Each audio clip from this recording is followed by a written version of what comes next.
Back. So what's going around this week? Right now, Bettina Johnson with me. She's a nurse practitioner at Minute Clinic. Thanks for being here this afternoon.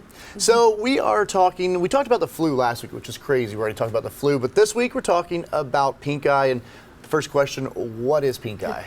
So pink eye, also called conjunctivitis, is a very common infection of the eye.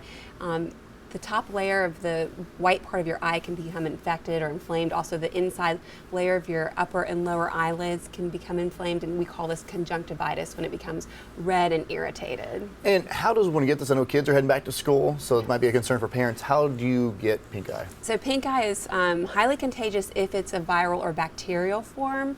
So touching surfaces, swimming in pools that might have the viral infection in it can also, because the chlorine from pools often does not clear the virus that causes pink eye. So, making sure you're cleaning surfaces and not touching doorknobs and not sharing contact lenses or eyewear, glasses, things like that. And washing your hands, I guess. And washing your hands a lot, not touching your face. I tell my patients, pretend you have a glass box over your head and don't touch your face unless you know you've washed your hands. That's going to be hard for kids at school, too, to make them do that. Oh, for sure. Yes, it's one of the most common reasons that children miss out on school throughout the year is pink eye. So when do parents, is it a pretty fast onset? When do parents need to start being worried, or even adults? I know adults get this too. Sure. Typically, whenever you start seeing redness or swelling, itchy, watery eyes, you definitely want to be evaluated by a healthcare provider because you want to make sure it's treated appropriately.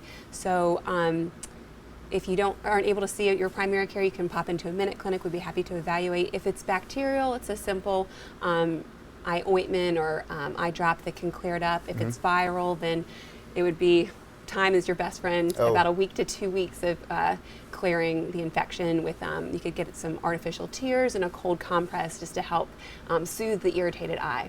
If it's allergic or due to like a chemical irritant, that's not contagious, but you still want to be evaluated, and you can always, of course, remove yourself from the irritant or the allergen. And we talk about back to school, of course, it's just around the corner. If your kid does get this or you do it, how long do you stay out of work or out of school? Is it until it's completely cleared? So typically if it's bacterial, it's going to be cleared within about 24 hours of being on antibiotic drops. If it's viral, then it could be a week to 2 weeks until those symptoms start resolving. So it's really important to not touch your face, keep those kids out of school so it doesn't spread. And we talked about this, it's not one of our topics we were going to talk about. We were mentioning the flu because we talked about that last week, and it was interesting what you just said about how our flu season mimics, is it Australia? That's what I heard, yes. Yeah, and so are you guys seeing any patients? I know last week they saw 5 patients at the clinic you were talking to. I have not personally seen any flu cases yet. We've had some similar flu-like strains that people have been sick with recently, but no positive flu yet. But I'm anticipating them and ready to vaccinate too. And what's the best advice right now? I know it seems early for parents and adults, but for kids, what do you say to people right now? Oh, of course, covering your mouth when you're coughing or sneezing, and getting plenty of rest, making sure you're eating a good diet, and staying well rested, and don't touch any surfaces. Wash your hands. Wash Every your nurse hands. practitioner that comes in, that's the main thing we wrap it up with. Absolutely. So. All right, well, thanks so much for coming in. Thanks I really for having appreciate me. it. Thank you.